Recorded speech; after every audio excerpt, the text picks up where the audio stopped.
Biggie and I just got into a little tiff about the way I ended the last segment. Technical. It was mechanical, like really inside radio, if you will. And I said to Chris Demm, I said, how dare Biggie challenge me on this? But Biggie did not back down. He did not. And I said, can you believe he challenged me on this? And Chris Demm said, well, you wrong-holed it an hour ago, which is true. Okay. Yeah, I mean, that's just radio basics. Stuck my headphones in the wrong hole, okay? I dry-holed him. Dry-holed Biggie there. You dry-holed me on this one, yeah. 100% right. You're right about that.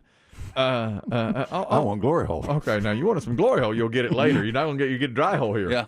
All right. First, it's time of the day for the dry hole. Yeah. Well, I could tell. I was trying to get revenge on you because I could tell you tried to get me earlier, but I was ready. How's that? This was pre-show even. Yeah? It involved the world in 60 seconds. Oh, the baseball game. Well, because you said, I love when you do this to me. You just buzz into my office and go, without even saying, hey, Biggie. Hi, Biggie. You just go, how'd you end the world in 60 seconds baseball, right?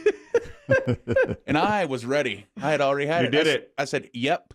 Yeah. Tatis home run. Yeah.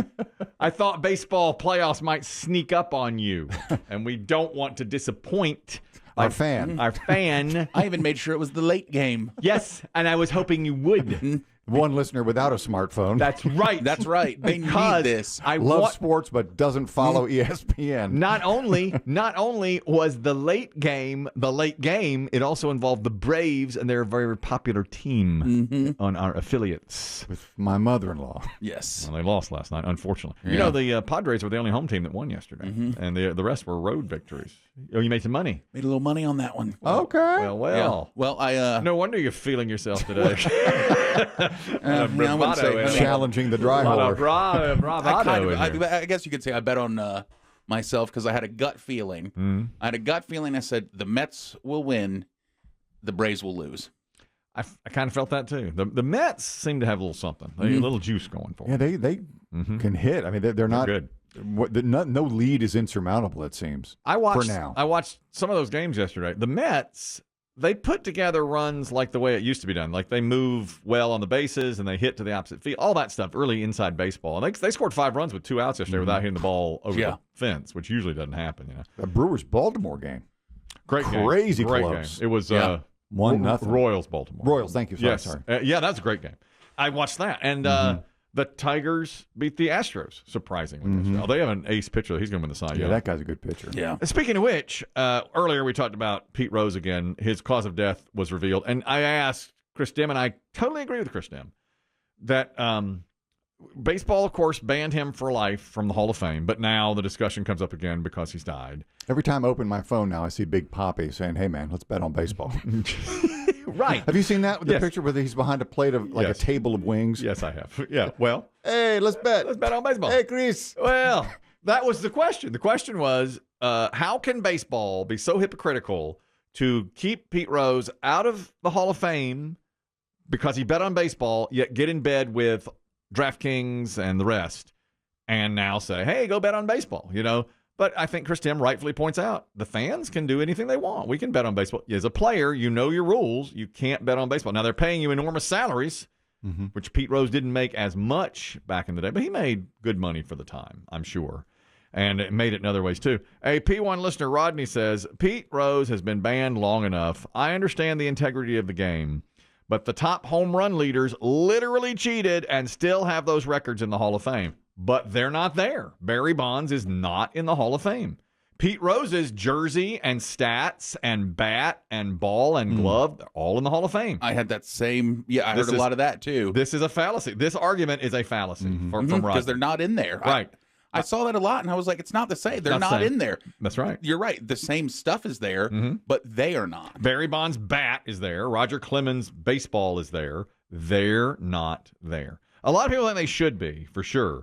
And they, the Reds would have Pete Rose Day and make money off him. The Major League Baseball is so hypocritical. Now that I sort of agree with. It's like, you use him when you need him to sell tickets, but you don't put him in the Hall of Fame. My understanding, though, in Cincinnati, they have like a whole display to Pete Rose. I'm sure. He's probably in the Reds Hall of Fame. Yeah, of course. I would think he would be.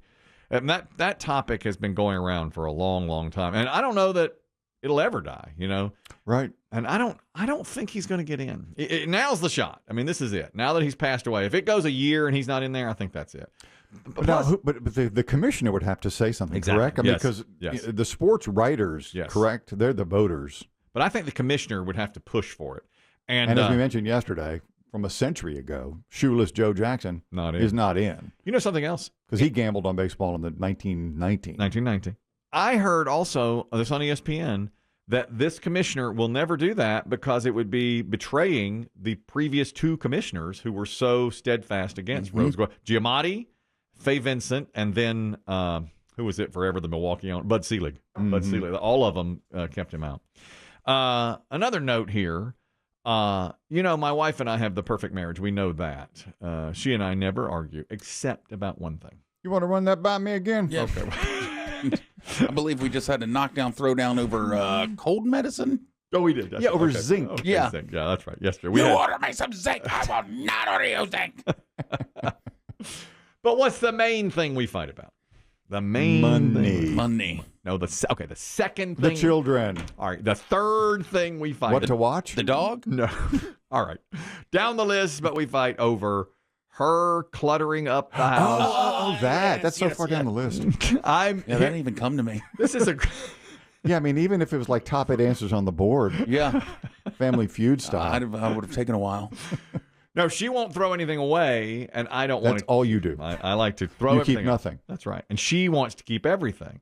So I just read today, there's something going viral on TikTok, and I really like this idea. Here's what you do to figure, if you want to throw something away, here's how you figure out, do you want to keep it or not? Okay. It's called the poop rule. All right. Whatever the item is, you pick something up in your hands, you pretend that someone has smeared feces on it. Human fecal matter is smeared on whatever it is. Here's the question. Are you going to wash it off, clean it up, and keep it? Or are you going to throw it out? If the answer is throw it out, even though it doesn't have feces on it. Isn't that a great... You're not going to go home and poop on Grandma's china. That's right. Yeah, really. That's right. I mean, this could go terribly wrong. Very. If Biggie pooped on my watch, on this watch that I've had for 31 years. How did you do that? I don't know.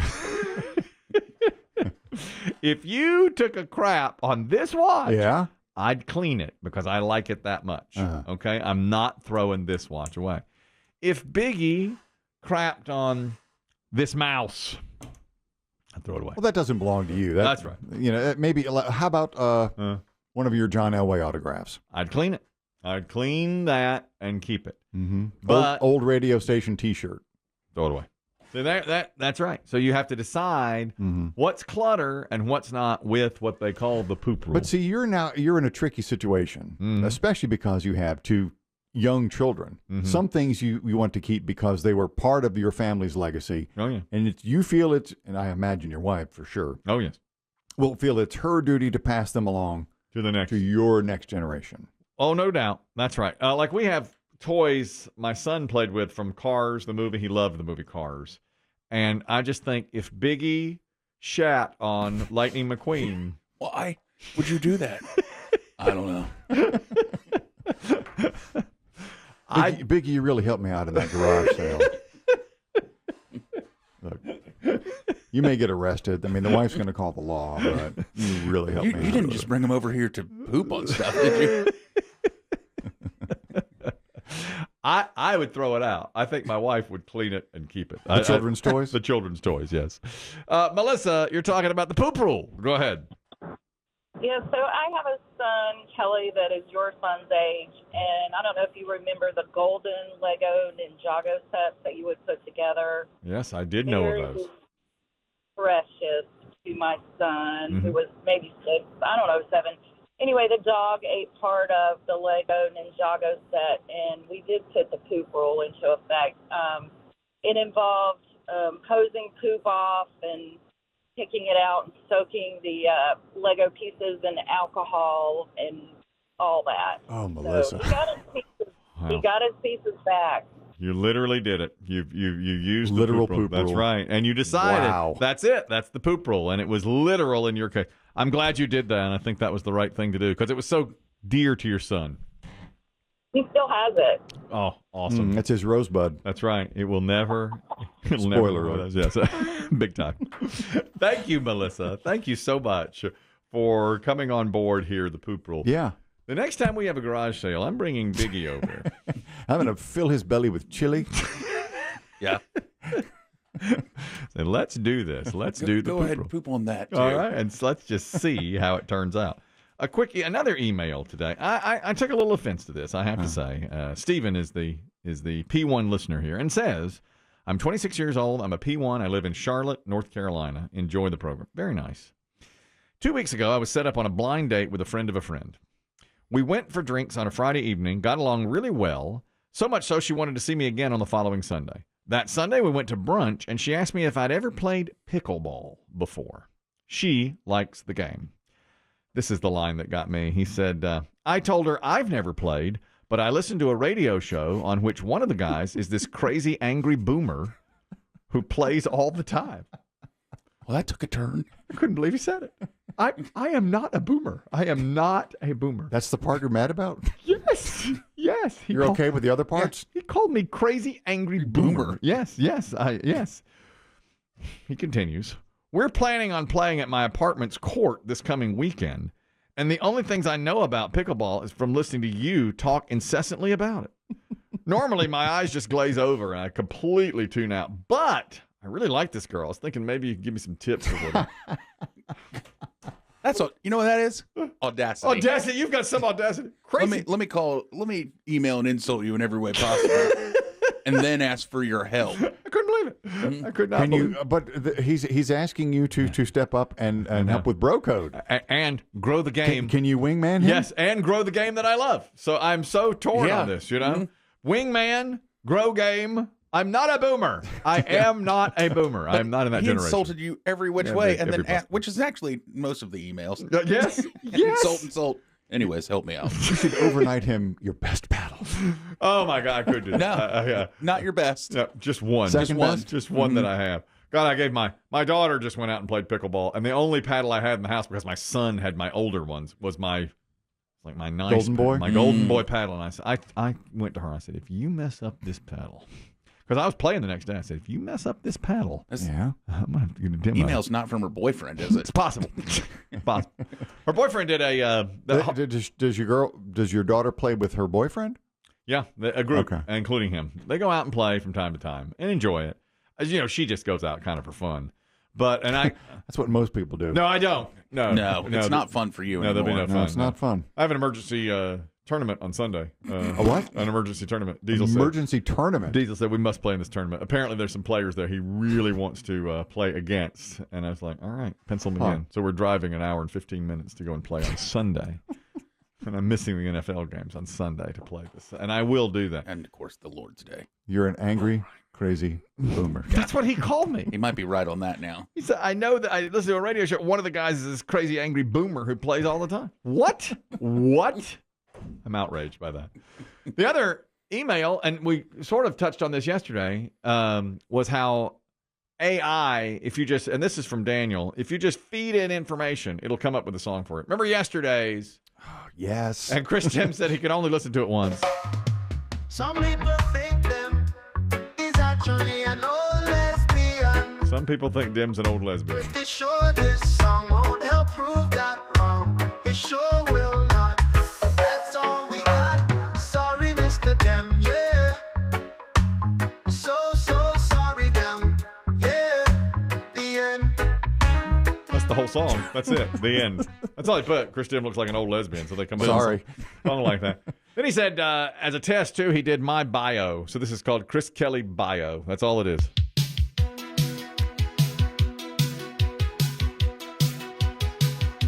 In 2002, I got married.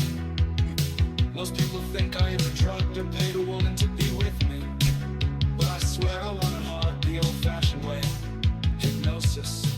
We had 2 kids, Bennett and Catherine. My family's unbelievably supportive of all of my 2 endeavors. The 2 guys named Chris Show and Pickleball. I hope you listen.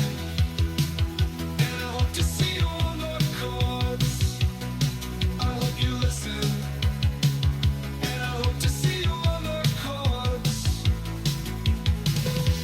That's it. On the court? On the courts, I yeah. hope you listen, and I want to see you on the court. courts, yeah. And the first part was like, most people think I drugged a woman to get her to like me. But I got her the old-fashioned way, hypnosis. That's what the Oh, I first could one. make out all I the know, it's hard lines. to hear it. I Yeah. know. Yeah.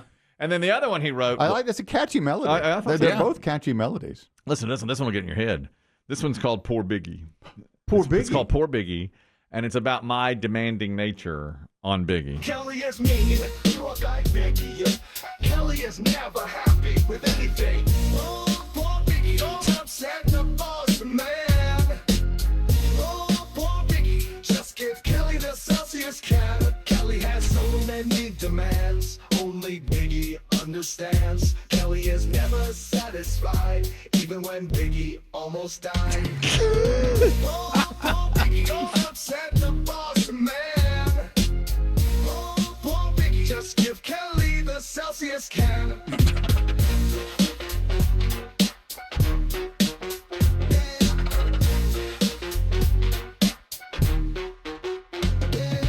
Kelly has so many demands, only Biggie understands. Kelly is never satisfied, even when Biggie almost died. Oh, poor So no Biggie, humans don't are upset singing No. or playing that. No. I like that. He fed that into an app. Just Chris Kelly is demanding, and when he's off Celsius, it's terrible. And Biggie almost died once, and Chris Kelly wouldn't let him leave. And it makes it out of that. And there are no humans singing. And he said that took 25 seconds. I love that. To do that. I'm gonna make that my ringtone. Oh, poor Biggie. Oh, poor Biggie. Biggie almost died. I mean, that is a catchy little pop hook right there. Yeah. I know. They do, and it does that without.